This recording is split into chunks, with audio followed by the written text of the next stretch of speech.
شروع اللہ رب العزت کے نام سے جو بڑا مہربان نہایت رحم کرنے والا ہے۔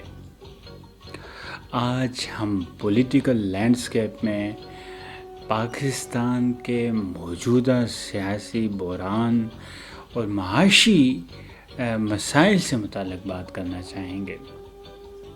جیسے کہ آپ سب پر یہ ساری حقیقت پوری طرح سے عیاں ہے کہ موجودہ حکومتی سیٹ اپ بین الاقوامی اور لوکل اسٹیبلشمنٹ کے گٹھ جوڑ کے بعد ایک سازشی جال کے تھرو تخلیق کیا گیا ہے۔ اس میں اس حکومت کو چلانے والے سیاسی مورے مقتدر حلقوں کے سامنے کٹھ پتلی سے زیادہ حیثیت نہیں رکھتے۔ یہی وجہ ہے کہ ملک حد سے زیادہ سیانے یا بیوقوف جماعتوں کے درمیان پھنس چکا ہے۔ اسی لیے ملک سیاسی بحران، معاشی مسائل کا بری طرح شکار ہو چکا ہے۔ آج کے عمران خان کے جلسے نے ایک بار پھر پروو کیا ہے کہ عوام کسی بھی صورت امریکی اجارہ ہو، بدماشی ہو اور یہاں کے مقتدر حلقوں کی سیاسی نظام کے ساتھ کھلواڑ ہو، اسے قبول کرنے کو تیار نہیں ہے۔ ایک ٹرم آج کل بہت وائرل ہے، بہت پاپولر ہے، عوام میں اس کو بڑی پذیرائی ہے، کوئی اس کے حق میں اور کوئی اس کے مخالف بہت بولے جا رہا ہے، وہ ہے نیوٹرل۔ اب نیوٹرل ہونا قدرت کے اصولوں کے بھی منافی ہے، اس پر پھر کسی دن بات ہوگی۔ لیکن ہم جس دین کے پیروکار ہیں وہ دین تو ہمیں نیوٹرل ہونا سکھاتا ہی نہیں۔ یا تو آپ کو پوزیشن لے کر حق کے ساتھ کھڑا ہونا ہوتا ہے یا پوزیشن لے کر باطل کے حق میں کھڑا ہونا ہوتا ہے، اس کی سپورٹ کرنی ہوتی ہے۔ دونوں میں سے کوئی ایک پوزیشن آپ کو لینی ہوتی ہے۔ نیوٹرل لوگ منافق ہوتے ہیں اور ان کا انجام اسفل سافلین کے سوا کچھ نہیں ہے۔ اپنی پوزیشن آپ کو کلیئر کرنی ہوتی ہے، یا تو آپ شیطان کی جماعت میں ہیں یا پھر آپ مسلمانوں کی اللہ کے فرمانبردار بندوں کی جماعت میں ہیں۔ درمیانہ راستہ اختیار کرنے والے سوائے منافقین کے اور کون ہو سکتے ہیں؟ رسول اللہ صلی اللہ علیہ وسلم کے دور میں بھی منافقین کی ایک جماعت تھی جو پڑھتی تو نمازیں رسول اللہ صلی اللہ علیہ وسلم کے پیچھے تھی، مگر ان کی حرکت منافقت کی بہت سارے مقامات میں وہ نیوٹرل ہو جاتے تھے۔ وہ حق کے ساتھ، حق کے ماننے والوں کے ساتھ، اہل حق کے ساتھ صف بہ صف کھڑا ہونے کی بجائے اپنے گھروں میں بیٹھے رہتے تھے۔ وقت آتا جب انہیں باطل کے خلاف کارروائی کرنی ہوتی تو وہ بیماری اور طرح طرح کے بہانے، معذوری کے بہانے بنا کر کہیں نہ کہیں چھپ جایا کرتے تھے۔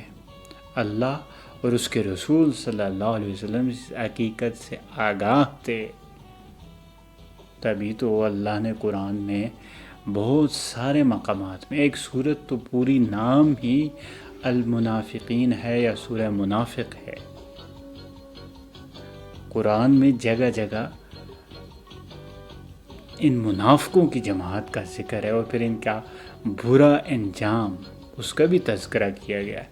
احادیث میں بھی بڑی تنبیہ کی گئی ہے۔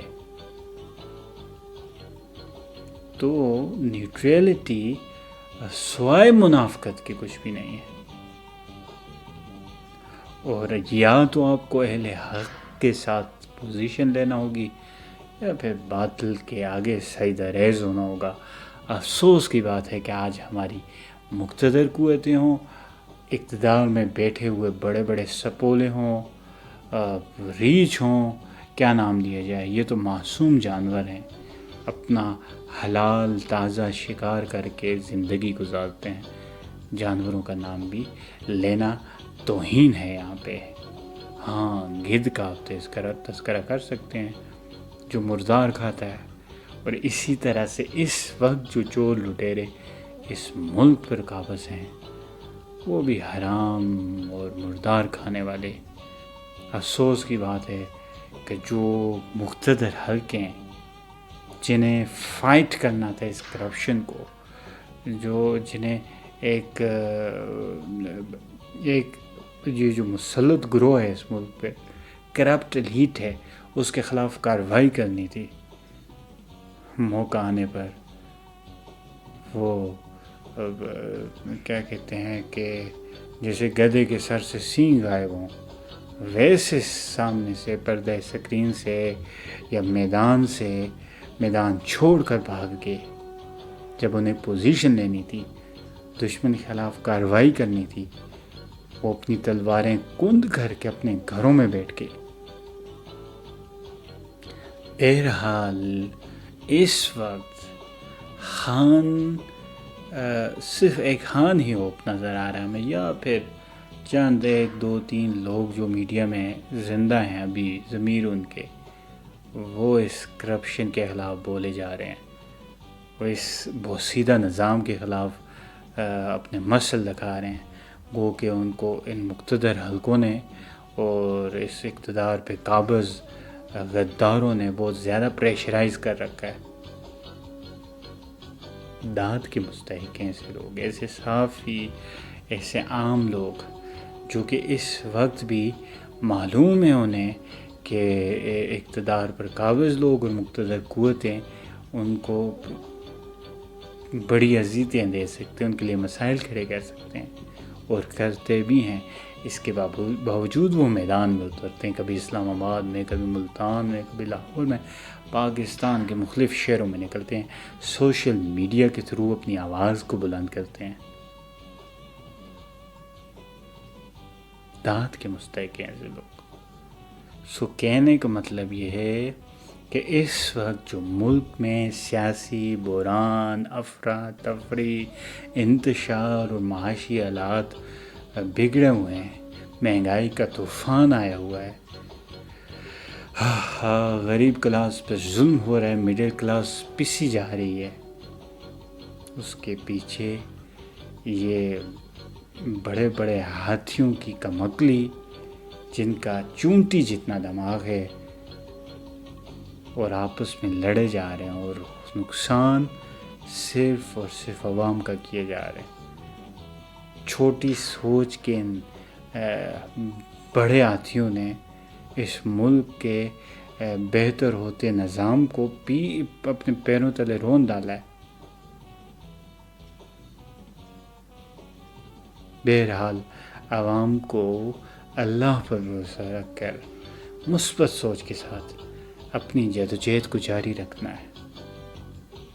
ان بدمعاشوں کے ہاتھوں سے آزادی حاصل کرنی ہے، اور پھر اپنے بانیان پاکستان، اقبال جیسے عظیم لوگ، جناح جیسے ولی اللہ،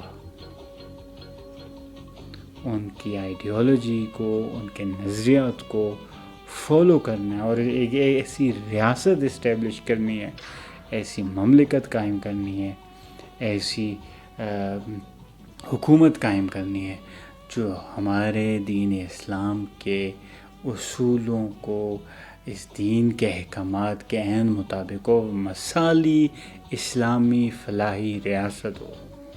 اللہ ہم سب کو سیدھی راہ پر چلنے اور حق کے لیے جدوجہد کرنے کی توفیق عطا فرمائے، اور ہمیں باطل کے سامنے کبھی سجدہ ریز نہ فرمائے، اور نہ ہی ہمیں نیوٹرل بننا نصیب ہو. ہم سچ کے ساتھ کھڑے ہوں، سچ کے لیے لڑتے رہیں. اللہ ہم سب کا حامی و ناصر ہو.